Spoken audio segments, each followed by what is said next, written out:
அனைவருக்கும் வணக்கம். 2026 தேர்தலில் எங்களுக்கு சீட்டு வேணாம், இளைஞர்களுக்கு வழிவிட்டு நிற்கலாம்னு சொல்லக்கூடிய முன்னாள் அமைச்சர்கள்.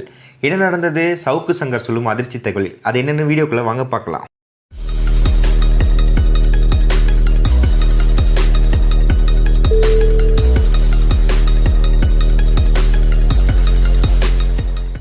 ஏற்கனவே பிடிஆர் பழனிவேல்ராஜன் சீட்டு வேண்டாம் என்று சொல்வது மட்டுமின்றி அரசியலிலிருந்து ஒதுங்கப் போவதாக கூறப்பட்டு வருகிறது என்றும் சமீபத்தில் திமுக எடுத்த கருத்து கணிப்பில் 7 அமைச்சர்கள் தோல்வியடைய வாய்ப்பிருப்பதாக கூறப்பட்ட நிலையில் தற்போது கிட்டத்தட்ட 4 அமைச்சர்கள் சீட் வேண்டாம் என திமுக தலைமையிடம் சொல்லியிருப்பதாகவும் சவுக்கு சங்கர் கூறியதும் பொருத்தமாகி வருகிறது.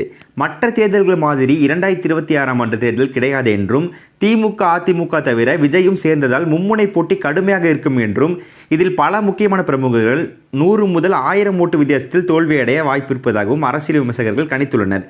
ஏற்கனவே தேவையில்லாமல் ரிஸ்க் எடுக்க வேண்டாம் என்றுதான் வரும் தேர்தலில் திமுக சீனியர் அமைச்சர்கள் போட்டியிட தயங்குவதாக கூறப்பட்டு வருகிறது. இதில் குறிப்பாக பொன்முடி, ஐபி பெரியசாமி, மா சுப்பிரமணியன் ஆகியோர் தேர்தலில் போட்டியிடாமல் ஒதுங்கி நிற்க முடிவு செய்திருப்பதாகவும் இந்த நிலையில்தான் திமுகவில் உதயநிதி ஸ்டாலின் இளைஞர் படையை களமிறக்க இருப்பதாகவும் கிட்டத்தட்ட பாதி தொகுதியில் இளைஞர்கள் அணியில் நிர்வாகிகள் தான் போட்டியிடுவார்கள் என்று கூறப்பட்டு வருகிறது.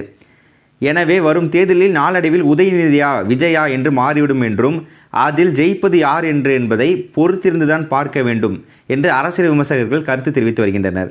அதிமுக பாஜக கூட்டணியில் வேறு ஏதாவது கட்சி சேர்ந்தால் மட்டுமே அந்த கூட்டணி டேக் ஆஃப் ஆகும் என்றும் இல்லை என்றால் அந்த கூட்டணிக்கு பெரும் பின்னடைவு வரும் என்றும் போட்டி திமுகவுக்கு தமிழக வெற்றி கழகத்திற்கு என மாறும் சூழல் ஏற்பட்டுள்ளதாகவும் அரசியல் வல்லுநர்கள் கருத்து தெரிவித்துள்ளனர்.